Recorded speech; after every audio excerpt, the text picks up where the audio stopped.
Universitária. ZYD 240, 99.9 MHz. FM. Universitária. Emissora da Universidade Federal de Pernambuco. Universitária.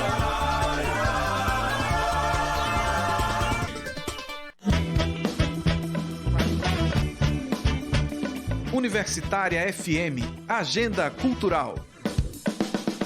Nesta quarta vai rolar mais uma sessão do Cine Pet na Universidade Federal Rural de Pernambuco, a partir das 3 da tarde. Desta vez, o filme exibido é Girl, que conta a história da bailarina Lara e todas as barreiras enfrentadas por ela durante a preparação para a cirurgia de confirmação de gênero. O evento é gratuito. O Forró Divinório se apresenta nesta quarta na Jambo Azul, localizada na rua Bispo Cardoso Aires, no centro do Recife. O trio realiza o Forró dos Solteiros a partir das 8 da noite, passeando pelo regionalismo armorial, música árabe e psicodelia nordestina. Ingressos à venda na hora e local do evento.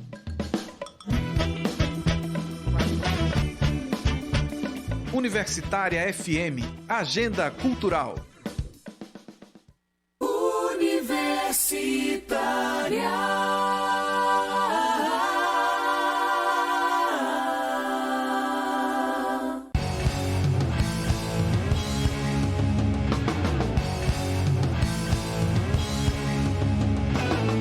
Programa Fora da Curva, jornalismo, crítica e diversidade. Olá, ouvinte das rádios Universitária 99.9 FM e da Universitária Paulo Freire 820 AM. Começa agora mais uma edição do programa Fora da Curva. Eu sou Paula Reis, jornalista e professora do Departamento de Comunicação Social da UFPE. O programa também está sendo transmitido pelo Facebook com imagens do estúdio em nossa página Programa Fora da Curva. A arte no Brasil tem sofrido censura e perseguição. Desde o cancelamento em 2017 da exposição Kier Museu Cartografias da Diferença na Arte Brasileira no Santander Cultural de Porto Alegre, vários foram os ataques a expressões artísticas no Brasil. Do ponto de vista das políticas públicas, o governo Bolsonaro lançou novas regras para a Lei Rouanet. Entre as mudanças que são alvo de crítica por parte dos artistas e especialistas, diminuiu o valor máximo por projeto de 60 milhões para R$1 milhão. O ex-ministro da Cultura, Juca Ferreira, em entrevista ao portal Arte Brasileiros, disse que, abre aspas, Bolsonaro resolveu declarar guerra à arte e à cultura. Por isso, o programa de hoje pergunta, por que tanta perseguição à arte? Para responder essa questão, estamos recebendo o editor da Castanha Mecânica, escritor e livreiro nômade, Fred Caju. Olá, Fred, seja bem-vindo. Bom dia, Paula, bom dia a todo mundo. Obrigado pelo convite aí. Valeu. O Fred é um dos vencedores do 5º Prêmio Pernambucano de Literatura de 2018, com o livro de poemas Nada Consta. Também estamos recebendo o professor e dramaturgo, ator, dramaturgo e diretor teatral e professor do curso de teatro da UFPE, Rodrigo Dourado. Olá, Rodrigo, seja bem-vindo. Obrigado pelo convite. Bom dia. Bom dia. A gente vai ouvir... Daqui a pouco vai entrar por telefone o professor da Unicap, Manuel Moraes, para repercutir a notícia do decreto presidencial que exonerou, né, os fiscais do Mecanismo Nacional de Combate e Prevenção à Tortura no Brasil. Então vamos seguir com o nosso tema aqui da mesa. E aí eu queria perguntar a vocês, né? A gente está vivendo um contexto de que tem muitas mudanças, né? Novas regras da Lei Rouanet, paralisação dos repasses da Ancine, retirada de patrocínio para projetos culturais por parte de empresas públicas como a Petrobras.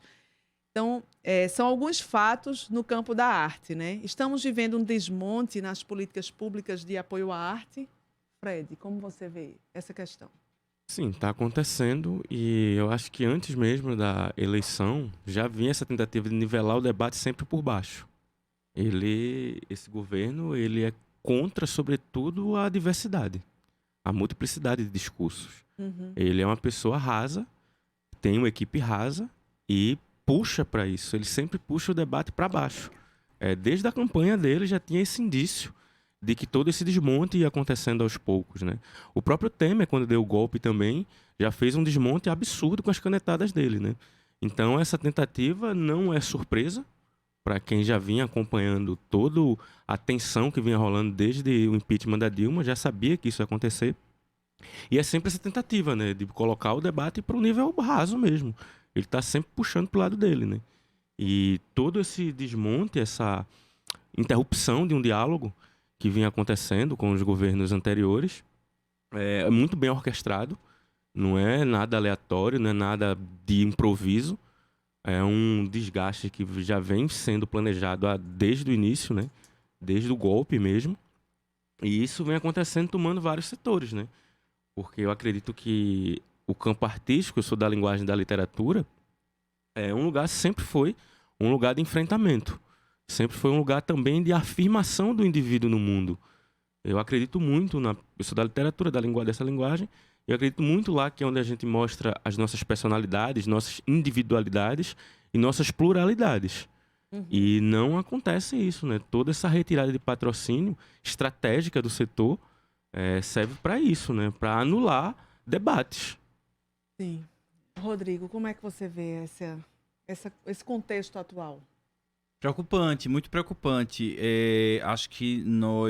Eu acho que o problema começa na falta de um projeto mesmo, cultural, e esse problema não é só na instância federal. Ele replica na instância estadual, na instância municipal. E eu acho que se a gente for um pouco mais fundo, isso é uma política de Estado e é a compreensão neoliberal de que a cultura deve ser guiada pelo mercado, que vem fazendo com que esse desmonte se acentue, né? E só que a gente sabe que a cultura é um setor não só da economia, eu acho que é importante se dizer isso, porque muitas vezes nessa discussão que se fez no período eleitoral, o critério, a medida para avaliar o produto cultural era somente o valor de mercado, né? Quanto gera de emprego, quanto gera de renda, quanto gera de capital, qual é o diferencial que a cultura traz para a economia do país.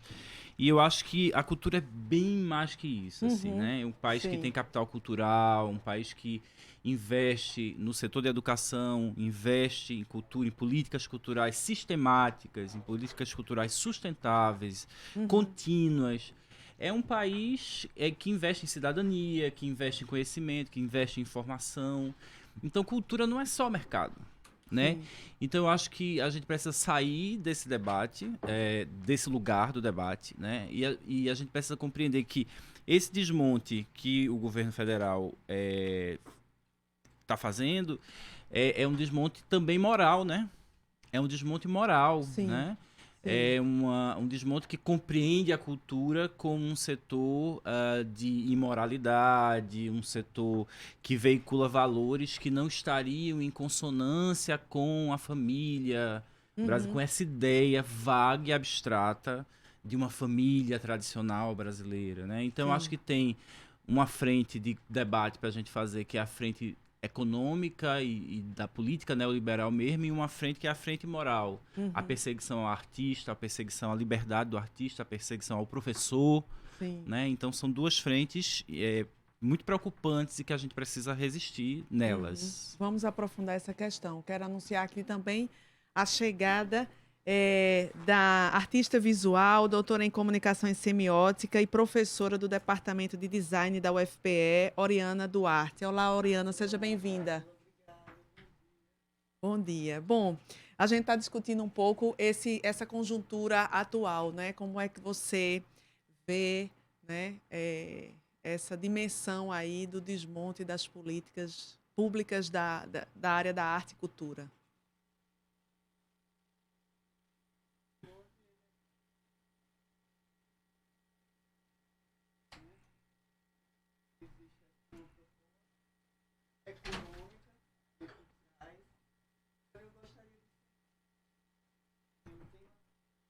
Sim.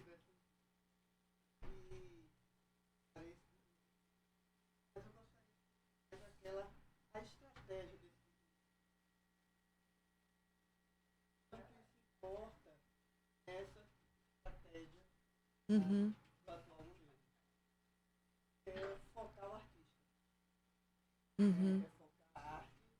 E o que ele pode vir acarretar. O que ele pode vir, modo, vamos dizer, potencialmente Sim. é um sujeito que na sociedade, a subjetividade que pode promover outras formas de vida. Uhum. O escape da normalidade. O artista, ele se apavora nesse sentido, há uma ordem econômica, política, que busca normatizar, Sim. né? Porque é um corpo que não é dócil. Uhum. Artista manso, vamos lá, vamos olhar desconfiado para o artista manso, né? Aquele sujeito tá lá mansinho, etc e tal. Vamos lá, tem algo aí. Historicamente, ele é cobrado, inclusive, tá, a ser aquele que vai propor algo, Sim. né, que rompe lógicas, né?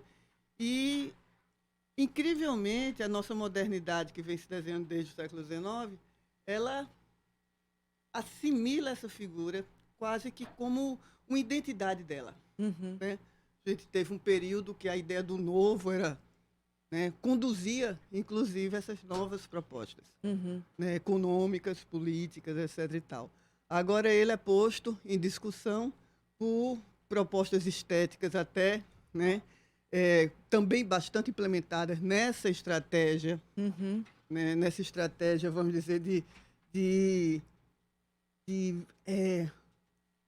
fazer desaparecer ou inserir uma controvérsia a esse modo de vida. Sim. Essa possibilidade. Quando eu digo modo de vida artista, não é do artista. Sim. Tá? É aquele aberto, aquele que contamina a sociedade para propor algo. Alguma reflexão. Sempre. E essa questão da reflexão, ela está também atrelada ao modo da recepção da obra. Uhum. Né? Daí, ao minar a obra, tá? Ele está minando o quê? Esse caminho reflexivo de você estar, né, o instante reflexivo do mundo. Sim. Nesse mundo da lógica do Instagram, do Twitter, etc. Isso é apavorante, imaginar alguém dentro do museu, alguém 1 hora assistindo um espetáculo. Né? Uhum. Então, Sim. ali está sendo produzido outra Sim. experiência. Ele se desliga, né, de qualquer Ele outra. está se ligando a uma outra coisa, Sim. porque também vem o agenciamento da arte no corpo, tá, Sim. que a recebe. A O gente que é que vai... ela propõe? Tá A gente- entendendo, Paulo? Então, Muito assim, bom. é um A gente- pacote de questões aí. questões que... Ótimo. Vamos aprofundar isso. Eu peço licença só para a gente falar ao vivo por telefone com o professor Manuel Moraes, porque a gente teve a notícia, né, de que o decreto número 9.831, do dia 11 de junho, do presidente Bolsonaro, exonerou 11 peritos do Mecanismo Nacional de Prevenção e Combate à Tortura em pleno mandato.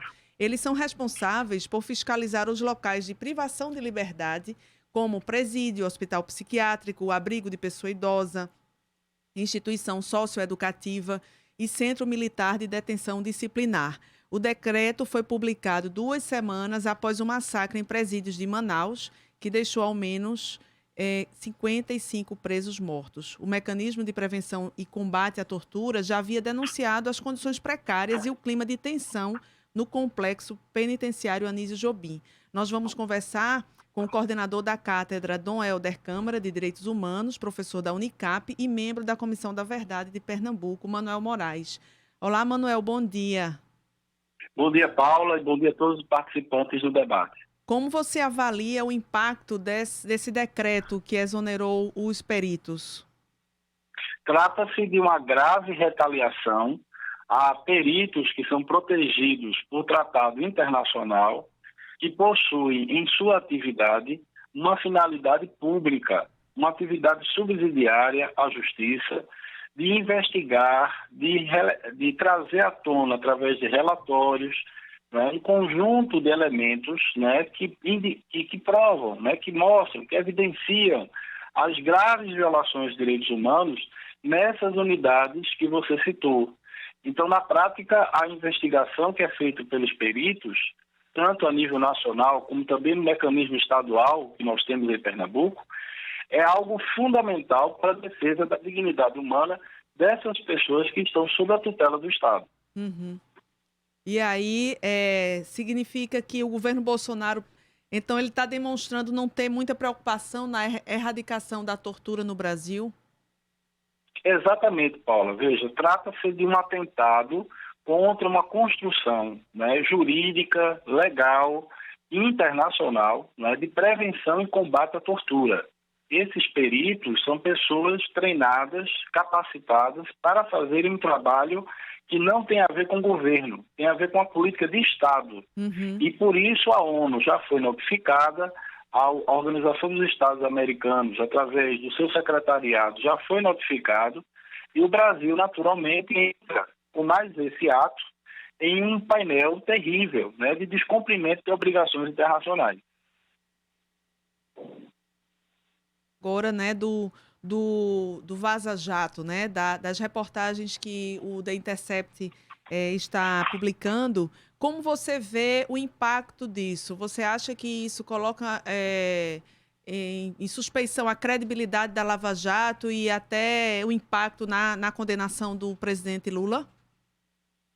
Claro, veja, em primeiro lugar, Paula, eu acho que precisamos colocar nossa total solidariedade ao Guilherme Grenialdi por ele ter conseguido trazer à tona todas essas evidências. Trata-se de um jornalista, trata-se de alguém que também é protegido por princípios internacionais, não é? Um jornalista, como a gente sempre fala aqui no programa, ele tem essas proteções, a proteção da fonte, não é? E na medida em que ele informa a sociedade, ele demonstra o papel de interesse público da atividade do jornalismo investigativo.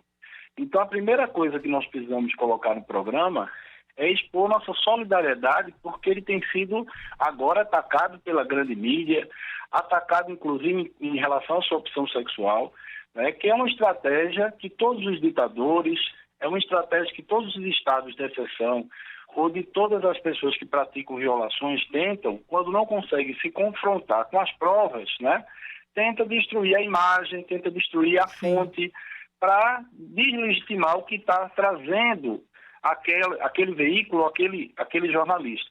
Então, nesse caso, o primeiro ponto importante é mostrar que a OAB Federal, o Conselho Federal da OAB, solicitou que os envolvidos se afastassem dos seus cargos, para mostrar a lisura, né, do interesse público que eles demonstraram ter quando ocuparam determinadas funções. No caso, o ministro Moro e o Dallagnol.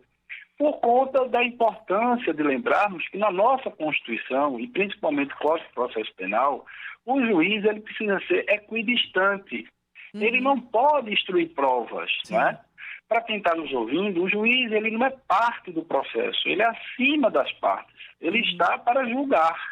Ele não pode, imaginemos aqui uma partida de jogo de futebol.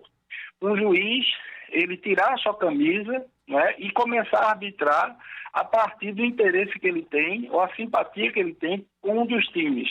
Isso tornaria a arbitragem um caos. Né? Então, da mesma forma que acontece em uma partida de futebol, no devido processo penal, no Estado Democrático de Direito, essa postura equidistante está prevista no artigo 8 do Estatuto da Magistratura. Sim. O juiz é movido por provas instituídas no devido processo. Ele não pode, naturalmente, se articular com uma das partes, porque isso fere o princípio da ampla defesa, fere o princípio do contraditório, né? E essa prática, né, foi, na verdade, usada há muitos anos nos estados de exceção, né, na ditadura militar. E no processo de redemocratização, a nossa Constituição baniu essa prática e criou o devido processo legal. Na prática, nós temos aqui algo que é estarrecedor, né?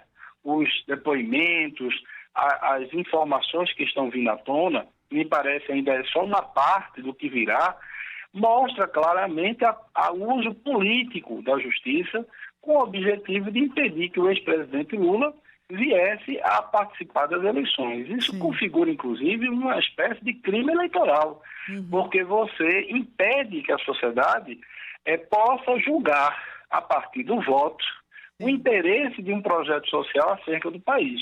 Então, tudo que vem à tona até agora é muito grave e a OAB Federal, o Conselho Federal, faz muito bem em impedir o afastamento desses agentes das suas respectivas funções.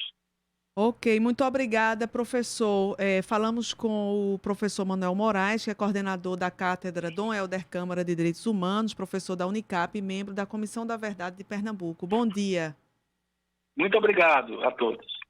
Bom, voltando aqui para o nosso assunto, que também não deixa de ter conexão, né? Porque a arte se liga ao mundo com todas as suas contradições, né? Então, como é que a gente, dentro dessa linha que você vem trazendo e que o Rodrigo também já anunciou, Fred, essa questão da arte como imoral, né? Acho que talvez seja essa uma das estratégias, né? Que está sendo colocada. Como é possível esse discurso de que, enfim, as exposições, as montagens, tudo que há aí está sendo questionada como imoralidade e, portanto, se parece ter o direito de cancelar, de adiar, de...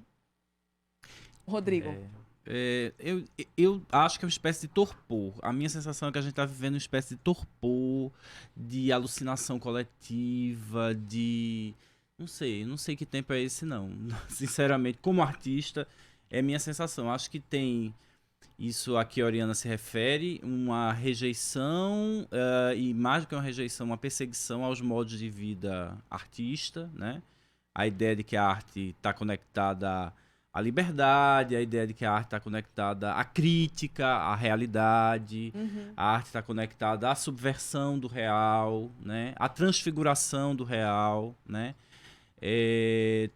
Vários mecanismos poéticos da arte para se relacionar com o real e que de fato garantem ao artista um lugar privilegiado, entre aspas, na relação com a realidade, né? Ele é aquele que media, que transfigura, que olha para o real de outra forma, que permite aos outros ver o mundo de outras formas, né? Então eu acho que tem um medo absurdo desse poder, né? Dessa possibilidade, porque é mais que um poder, porque poder parece algo ligado a uma instância de privilégios, né? Mas essa possibilidade de ter uma relação crítica, uma abordagem crítica em relação ao mundo, né? Então eu acho que quando se persegue a arte, a tentativa absoluta é de confiscar essa possibilidade. Confiscar essa possibilidade de se relacionar criticamente com a vida, de se relacionar criticamente com o mundo. Impedir o pensar. Eu acho que isso tudo está conectado, assim, sabe? Se a gente for a raiz da questão, não é só a perseguição moral à liberdade sexual, por exemplo. Porque existe uma mística popular de que os artistas vivem num mundo sexual particular, perverso, livre, né? Essa mística existe, né? Mas não é só isso. Se a gente for atacar o problema só nesse lugar, né? Tudo que está sendo perseguido tem alguma conexão com a liberdade sexual. Não é só isso. Lá no fundo, a raiz do problema é essa possibilidade de se relacionar com o real de forma livre, crítica, né? Então, eu acho que é por aí. Fred, como é que você vê? Eu estou concordando com o Rodrigo e também é um delírio narrativo que a extrema-direita empurrou no debate, que é absurdo. A visão de moralidade dele é uma pessoa com a Bíblia e com a arma na mão. Uma Bíblia numa e a arma na outra. E ele acha isso de boa. Para mim não é de boa, para mim não tem nada de boa nisso. E eles vão isso, justamente, eu estou muito contigo, Rodrigo, que é isso, é uma visão que está tolhendo possibilidades. E uma possibilidade fora disso, né? Ele está sempre tentando homogeneizar a estrutura social. Ele quer todo mundo numa caixa. Mas aí é que tá, né? Essa caixa não engloba os mesmos privilégios, né? Tipo, tanto é que a democracia, desde tudo, é um conceito burguês, né? Que a gente viu, um conceito de democracia muito burguês. Para a população negra, a gente nunca usufruiu plenamente de um regime democrático em qualquer governo do país. Seja no PT ou não importa, não. E ele vem nisso, né, tem que ser nesse caminho, mas você não. o artista carrega muito essas possibilidades de diferença, de divergência, de crítica, de não ir a favor do estabelecido. E ele vai tolhendo isso onde pode. Aí ele vai usar sempre, esse governo sempre vai usar um monte de prerrogativas absurdas, delirantes, de um imaginário que eles mesmos criaram e vão fomentando através de desinformação, né? Eles investem muito na desinformação, nas cortinas de fumaça, de polêmicas e tudo mais. E é ridículo.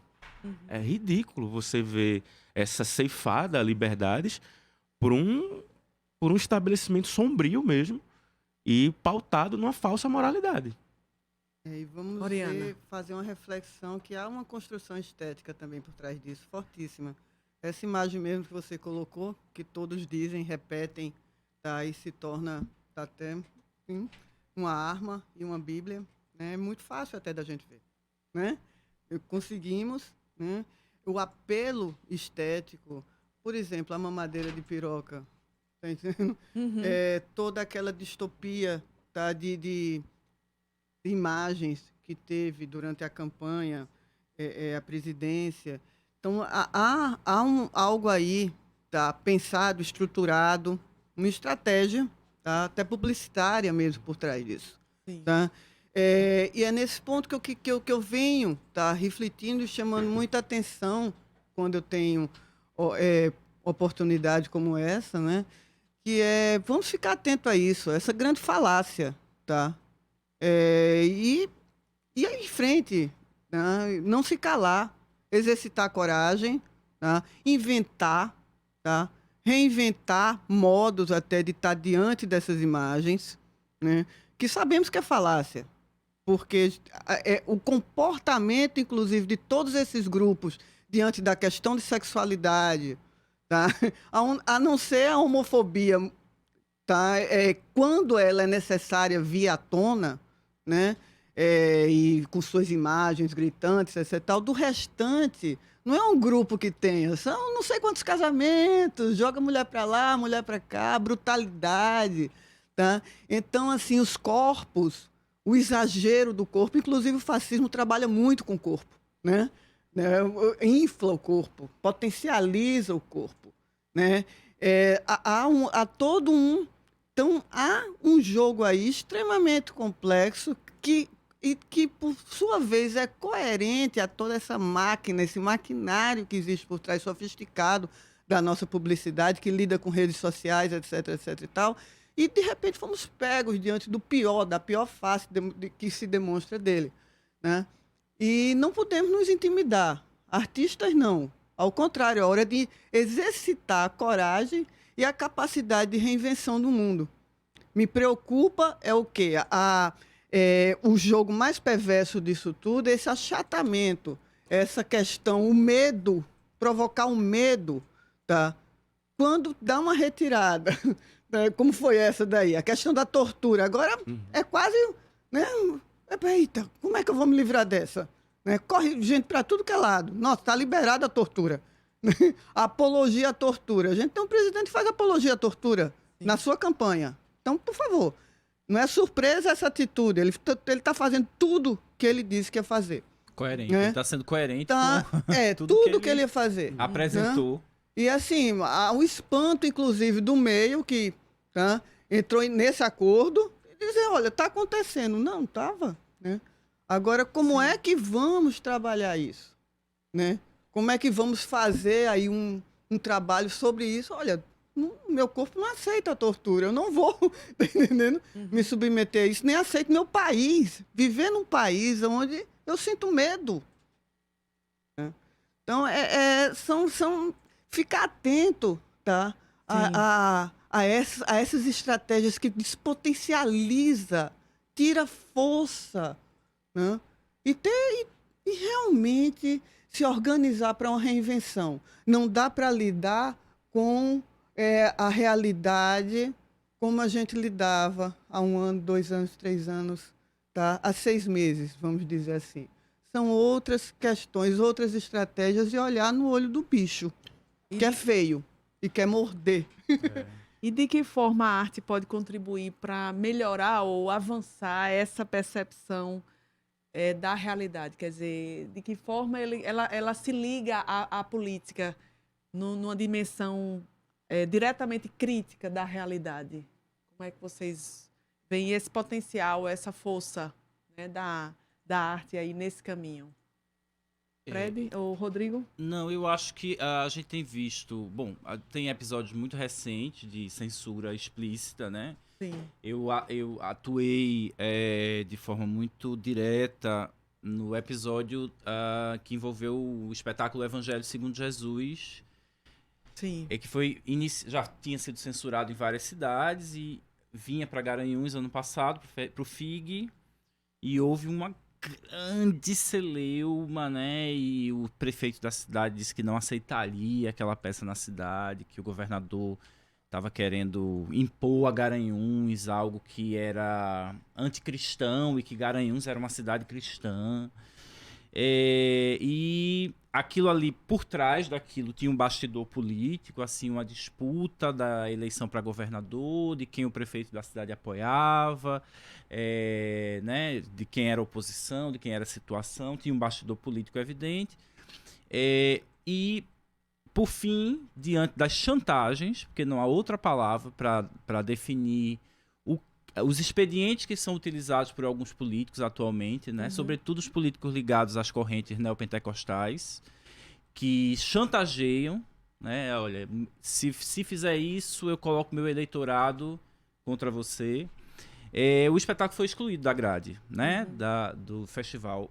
No entanto, constituiu-se uma rede de artistas de várias linguagens, militantes em várias frentes, militância LGBT, militância social, professores, estudantes, uma rede tão bonita, assim, nós criamos um grupo de WhatsApp, assim, da noite pro dia, vamos levar o espetáculo para Garanhuns por conta própria.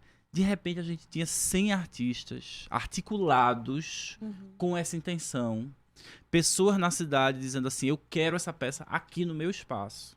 Né? Houve até uma disputa para decidir quem receberia a peça no seu espaço. E montou-se uma vaquinha online, né? E a gente conseguiu levantar o recurso previsto inicialmente muito rápido. Ele foi ultrapassado, o recurso. Então, quer dizer, a gente conseguiu levar a peça para Garanhuns. Aquilo não era uma verdade sobre Garanhuns. Porque isso é importante também, que Fred traz, a disputa de narrativas, assim. Sim. Não era uma verdade sobre Garanhuns, que Garanhuns não queria a peça, que Garanhuns era uma cidade cristã que não concordava com aquilo. Aquilo era a narrativa do prefeito, né? E a cidade queria a peça. E a peça fez 2 sessões. Houve um grande problema na segunda sessão, porque criou-se uma disputa judicial, né? E no momento da segunda sessão, uma decisão judicial disse, não, a peça não pode ser realizada com o material da Fundarp. E a Fundarp retirou as coisas no meio da peça. Então, eu acho, veja, naquele momento a minha sensação era assim, voltamos ao regime de exceção total. Inclusive porque a artista, que é Renata Carvalho, que é uma artista trans, ela estava no anonimato absoluto em a sua localização em Garanhuns. Ninguém podia saber onde ela estava. Ela não dormiu em Garanhuns. Ela foi embora na mesma noite por Maceió, porque ela corria risco de vida. Isso é muito sério, não é? No entanto, aconteceu. Aconteceu e nós marcamos território, nós dissemos, isso também nos pertence. Garanhuns não é só isso. Então, eu acho que a gente está numa disputa de narrativas e eu acho que a gente está... já me delonguei demais, mas eu acho que a gente está brigando para mostrar que o Brasil não é só essa versão que esses setores estão tentando construir e emplacar. Rodrigo, eu tenho uma pergunta para te fazer. Vamos fazer o seguinte, vamos fazer um rápido intervalo e a gente aprofunda e abre com o segundo bloco com a pergunta de Oriana. Ok, legal. A gente está discutindo hoje por que tanta perseguição à arte. A gente vai para um rápido intervalo aqui na Rádio Universitária, a nossa rádio pública. Fora da Curva, jornalismo analítico na Rádio Universitária, a nossa rádio pública.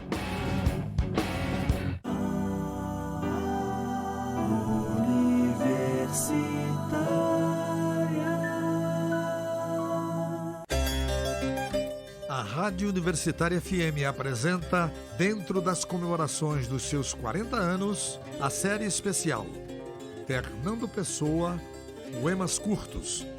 Uma jornada poética em 3 episódios, embalados por temas da nova geração do fado português. Em audição inédita no rádio brasileiro. Produzida por Maria Letícia Cavalcante e José Paulo Cavalcante Filho. Fernando Pessoa, Poemas Curtos, estreia nesta quinta, dia 13, às 20 horas, aqui na Universitária FM.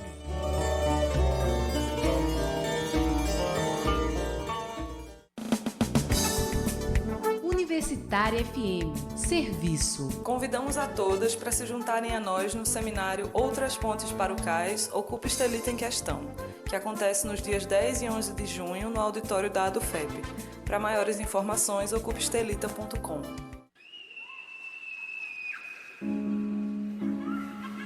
O silêncio repentino de uma criança não é normal. Mudança de comportamento de crianças e adolescentes pode ser um indício de violência sexual. De acordo com dados do Sistema Único de Saúde, 57% dos casos de violências sexuais acontecem com crianças de 0 a 14 anos. Segundo o Ministério da Saúde, 69% das violências sexuais acontecem dentro da casa da vítima. Apesar do aumento das denúncias, grande parte das vítimas não pede ajuda a familiares ou à polícia. Elas têm medo de serem desacreditadas ou ameaçadas.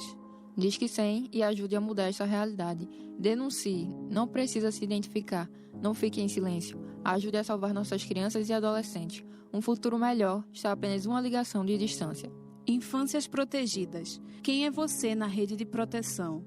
Uma campanha do Observatório de Mídia e dos estudantes do curso de Rádio, TV e Internet da UFPE.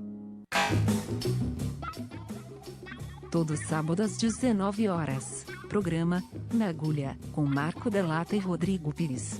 Trazendo o chiado do vinil, em pérolas garimpadas, diretamente na discoteca da Rádio Universitária, 99.9 FM. Embarque nesse trem azul, e curta essa paisagem insonora.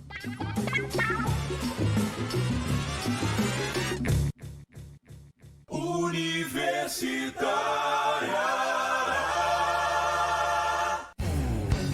Programa Fora da Curva. Informação a serviço da maioria. O programa Fora da Curva está de volta e hoje estamos perguntando por que tanta perseguição à arte? Para fazer essa análise, recebemos a artista visual, doutora em comunicação e semiótica e professora do Departamento de Design da UFPE, Oriana Duarte, o ator, dramaturgo, diretor teatral e professor do curso de teatro da UFPE, Rodrigo Dourado, e o editor da Castanha Mecânica, escritor e livreiro nômade, Fred Caju. Oriana, você ia fazer uma questão para Rodrigo? Certo. Bem, Rodrigo, é sobre o espetáculo, né, que você se referiu, e toda a polêmica que girou em torno, né, você falou aí do grupo do WhatsApp que viabilizou, né, de artistas, produtores, professores, que viabilizou a apresentação.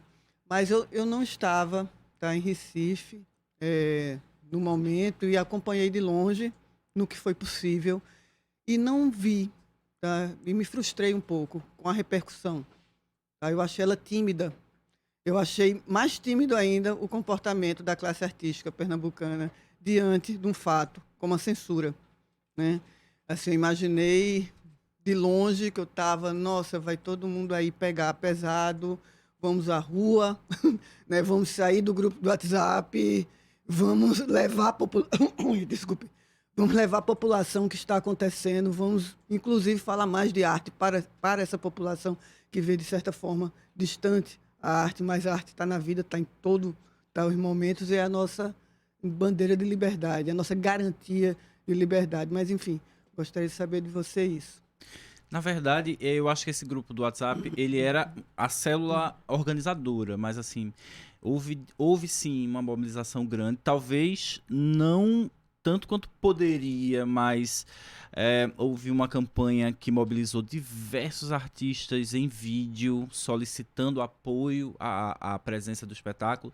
Durante o Festival de Inverno de Garanhuns, vários artistas de renome nacional, populares, massivos, se manifestaram, como Daniela Mercury, como Johnny Hooker.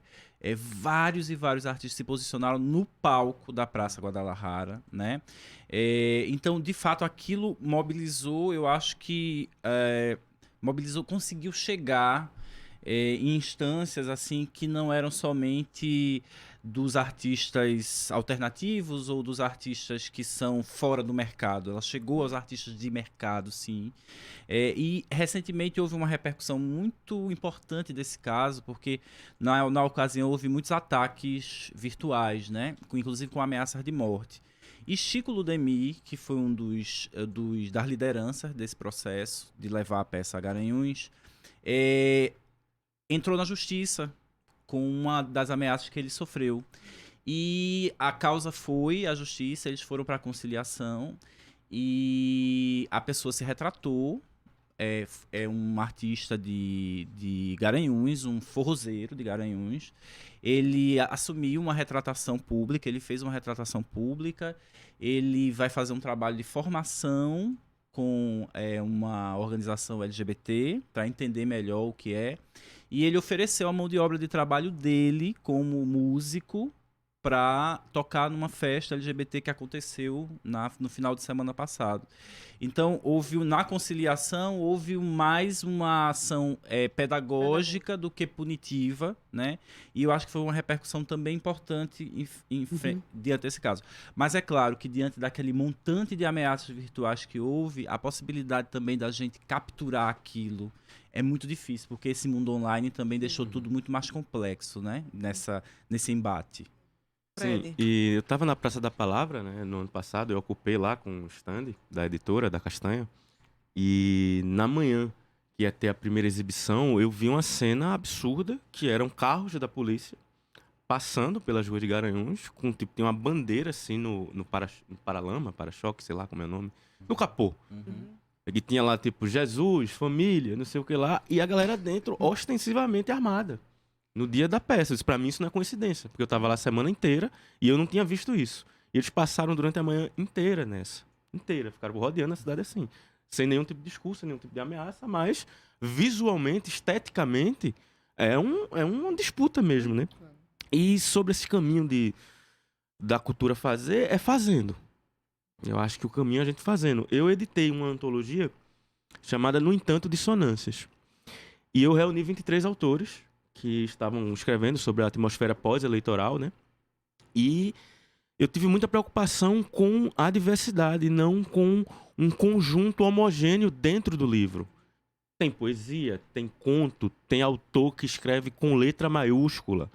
E eu, em momento nenhum, eu me vi me perguntando, será que eu devo padronizar isso? Não tenho que padronizar nada aqui dentro. Eu tenho que garantir esse discurso múltiplo, essas dissonâncias internas dentro. Eu acho que o caminho é esse, fazer mesmo. E repercutiu no sentido de a gente conseguir um grupo sólido entre os escritores e a gente tem feito eventos.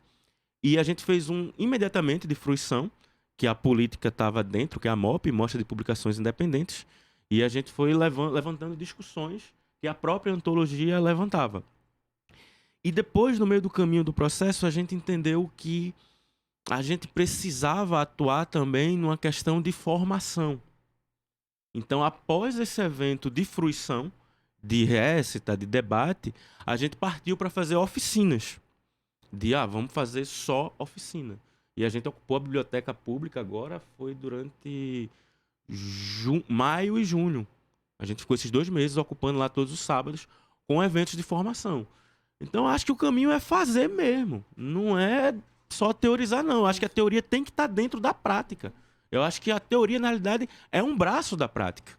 Não esperar alguma coisa para realmente ter vamos dizer, um objeto concreto. Eu acho que teoria está dentro do que você faz mesmo, assim. E, no meu caso, eu nunca esperei muito por nada. Eu não tenho essa característica de estar esperando alguma coisa, esperar patrocínio. Eu pego tudo que tiver. Comigo não tem isso, não. Tem patrocínios, quero. Mas agora, se não tiver, faço igual. Então, eu acho que o caminho de fazer é fazendo. Tem uma pergunta aqui do ouvinte Augusto Soares. Ele diz o seguinte: mas onde está a arte? Tudo é experimentalismo da arte servindo ao mesmo discurso que o povo não sabe o que é arte. Estamos sós, artistas, num gueto de deleite exclusivista e nisso somos alvos fáceis. Como é que vocês podem, Oriana, quer comentar, responder? Eu vou na esteira do que Caju estava falando. Olha, adorei, Caju, essa história. É fazer, né? É fazer. Inclusive, saber o que é arte se sabe fazendo também. Né? Esse artista fica teorizando muito. Inclusive, esse pensar que, olha, eu estou aqui entre os meus e ninguém está vendo. Né? Procura ver esses seus que ninguém está vendo. Só estar em relação já é muito nesse mundo. Tá? Isso daí já é um passo para você, tá? Aí tá aí dando algo de diferente ao mundo. Essa ideia também de que a arte vai mudar tudo, de que a arte tem uma super responsabilidade, de que a arte... espera aí. Vai virar a mesa. Tá entendendo? Espera aí. Olha, por isso eu comecei. Vamos aqui, que a arte é um modo de vida também. Tá entendendo? A arte potencializa essa construção de outras possibilidades de estar no mundo. Tá? Fred também falou uma coisa quanto à teoria, né, que eu acho que essa questão aí, isso daí é um exemplo de você teorizar muito o que é arte, o que é isso. A arte vamos lá.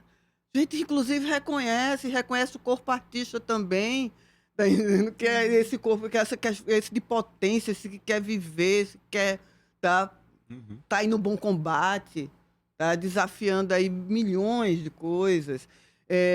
E a questão da teoria, tá? Eu até digo até mais, Fred, não é a teoria ligada à prática. A teoria, ela realmente ela tem aí um local, tá?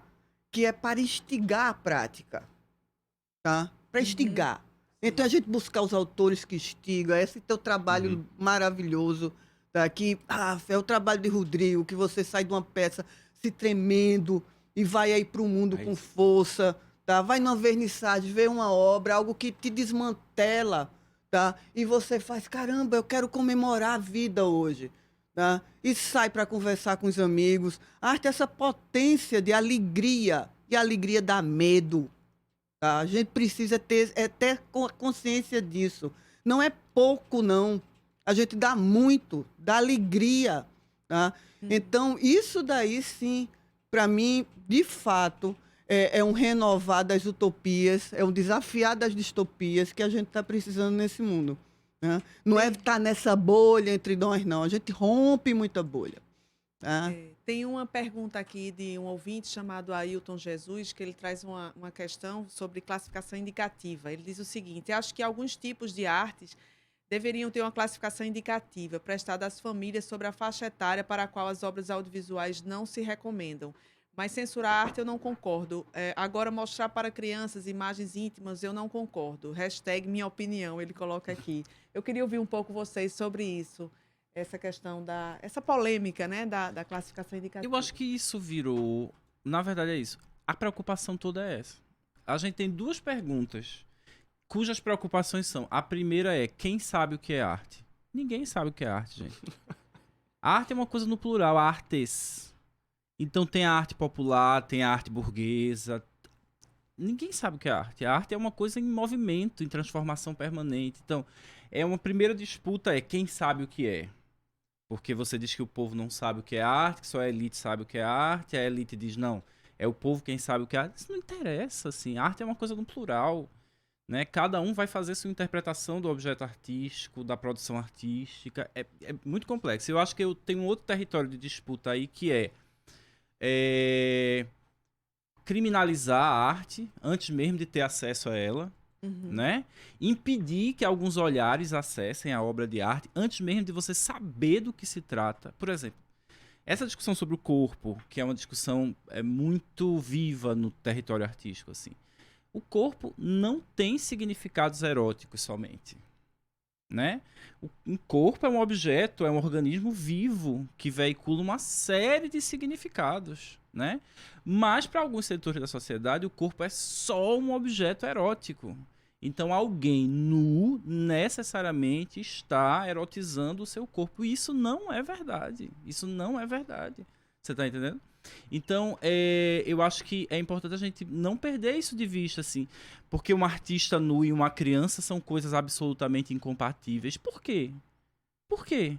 Que noção é essa de que todo corpo artístico é um corpo necessariamente erótico, é um corpo que pretende sexualizar e sensualizar o contato com o outro, sabe?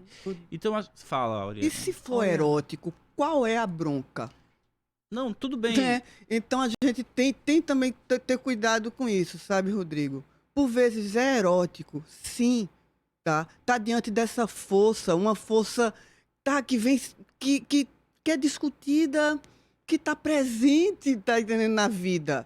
O erotismo é uma força, tá lá, o mundo grego, o mundo antigo, tá? Sempre tá colocando questões, aí tem o Deus Eros, e assim vai. Tá? O que a gente também tem que ficar atento, tá? É o que é justamente essa fissura, esse jogo, essas estratégias de condenação, tá? Que eu sei que você não condena de jeito nenhum, porém, tá? É dado a ver, por vezes, um caminho de discussão que coloca essa questão, tá? Como foi, por exemplo, que suscitou essas discussões da censura, e que é emblemático, que é o Queer Museu, né? Aquela primeira exposição que eu acho que foi em 2016. 2017, né? Santander, de Porto Alegre. Foi 2017, né? Naquele ano. Né? Já faz 2 anos isso, né? Que é emblemática, aquele cancelamento, etc. e tal, e as questões que lidavam eram justamente nesse campo, tá? E ligado o quê? Pedofilia, zoofilia. Foi acusado tá? de pedofilia. E, no entanto, a estratégia, ali ficou muito claro que se tratava de uma estratégia, tá? De uma política do MBL, que naquele momento estava sendo alvo de investigações tá? Por corrupção, questões financeiras, etc. Tal. Não lembro muito bem o que tinha. E aí veio com tudo, ele conduziu aquela discussão. Tá, suscitando questões, e a primeira fala foi essa: olha, não se trata de trabalhos que trazem a zoofilia, a pedofilia, e passamos a condenar também, tá, o que em certos momentos da história até acontecia, em certas situações acontecia, e se está ali representado ou não, não era isso que estava em jogo. Tá? Aí vem, mas eu acho que a gente tem um nesse ponto que tem a questão do artista também. Eu acho que tem um aspecto pedagógico da nossa fala que eu acho que tem que ser levado em consideração, que é o seguinte: nós estamos num momento de criminalização, né? E no momento em que uma determinada característica da produção artística, que é essa potência erótica, está sendo tomada como um todo da produção artística. Então eu acho que a gente tem que ser pedagógico, entendeu? E conversar com a população abertamente. Dizer assim, sim, isso está presente em diversas poéticas artísticas. A potência erótica, a potência do corpo, a sensualidade do corpo, sim. Mas a arte não é só isso. Eu acho que é importante falar para as populações, porque esse processo de tentativa de criminalização, a palavra é essa mesmo, entende? Ele usa esse aspecto da criação artística como uma forma de afastar as pessoas do objeto artístico. Então a gente precisa dizer assim, calma, vamos ter calma, né? Primeiro vamos acessar a obra de arte. Primeiro a gente tem que acessar a obra de arte para a gente poder avaliar criticamente ela, compreende? Antes mesmo da gente demonizar, da gente criminalizar a obra de arte, compreende? Então eu acho que a gente tem que ser didático, eu acho que a gente tem que ser pedagógico, entende? Com as populações que muitas vezes nem acessam, compreende? Estão somente ouvindo a informação sobre a obra de arte a partir desses filtros que são filtros muito perversos, né? Oriana quer... só para... No meu ponto de vista, a gente poder dar aulas sobre erotismo, por vezes, para, né, construir aí um entendimento do que vem a ser. E de que não é nada para ser criminalizado. Tá? Que é uma potência que está na vida que não é isso que está prejudicando o outro. Tá? Porque o que deve ser criminalizado é o que ameaça a vida. Perfeitamente. Né? É o que coloca a vida em questão. Né? É o que pode apagar o sujeito. É o que pode... Perfeitamente. O que não é... talvez agora eu tenha batido a questão. Do que estamos falando? né? Olha que daí vem uma estratégia por trás disso tudo, tá? Um impacto de imagens, a deturpação do que está sendo posto em questão. É uma armadilha, né? E pega o quê? A arte. A arte, essa fala que nunca vai desaparecer. É a expressão primeira, é o rastro que deixamos no mundo. Nós podemos aqui todos desaparecer, o que vai ficar é o estranhamento da arte, é o depoimento que a arte dá.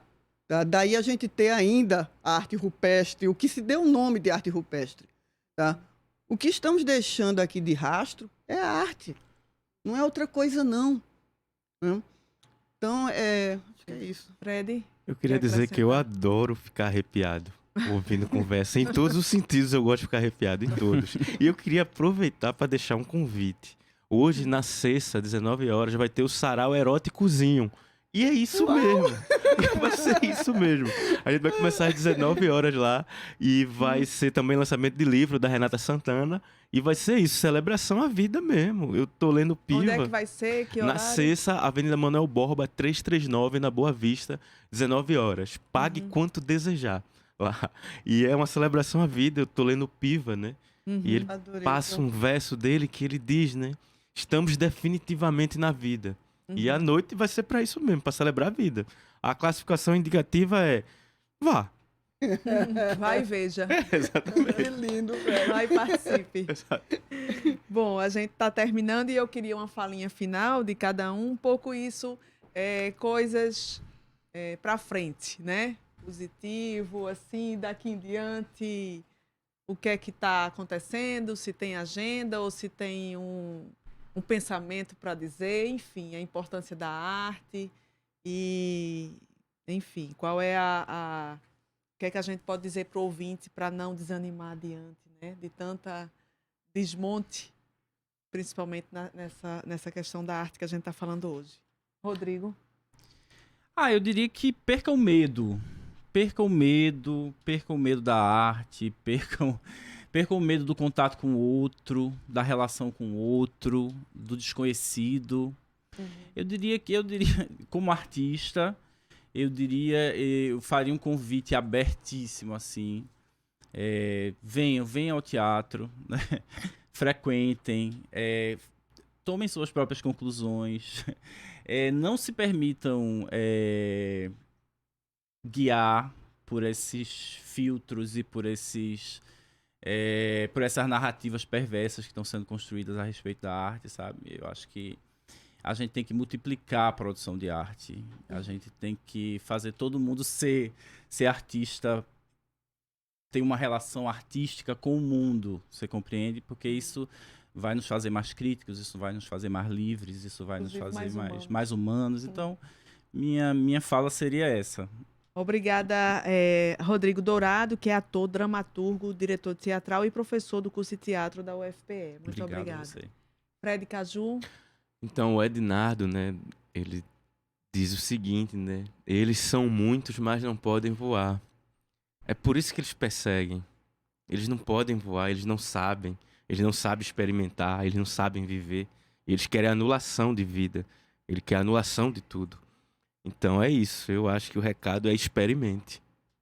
Obrigado a todo mundo. Obrigada, Fred Caju, editor, né, da Castanha Mecânica, escritor e livreiro nômade. E Oriana Duarte. Vamos comemorar a vida hoje à noite, né, no Sarau Eróticozinho. Sarau Eróticozinho. E vamos estar sempre atentos a esses fios, essas possibilidades de acionar alegria, né? Ela é a potência aí transformadora, e se há uma matéria-prima para a arte, é ela. Tá? E que esse corpo artistas, não deixe ele murchar, porque artista que deixa de fazer arte sente medo, seja por que for, tá? O medo está aí presente, é para você desafiar. E o artista, quando deixa de fazer arte, ele fica muito triste. Tá? Ele é um perigo, inclusive, se torna perigoso. Obrigada. É isso. Oriana Duarte, artista visual, doutora em comunicação e semiótica e professora do Departamento de Design da UFPE. Bom, o programa Fora da Curva vai ficando por aqui. Esse programa foi produzido por mim, Paula Reis, Guilherme Falcão e Vitor Aguiar. Nas redes sociais, Vitor Aguiar, Guilherme Falcão e Larissa Evelyn. Trabalhos técnicos de Marco da Lata. Acompanhe o programa Fora da Curva nas nossas redes sociais. Tchau e até o próximo programa. O programa Fora da Curva é uma realização do Departamento de Comunicação Social com o apoio do Departamento de Sociologia e do Núcleo de Rádio e TV Universitárias. Parceria com o Marco Zero Conteúdo, Centro das Mulheres do Cabo, SOS Corpo, Centro Sabiá, Terral Coletivo de Comunicação, Centro de Cultura Luiz Freire. Esse programa fica disponível em nossa página do Facebook e no canal do YouTube. Acompanhe as nossas redes sociais, porque nós também divulgamos por lá muita informação que você não vê por aí. A música tema deste programa foi composta pela banda Diablo Motor. Programa Fora da Curva. A gente fala o que a maioria cala.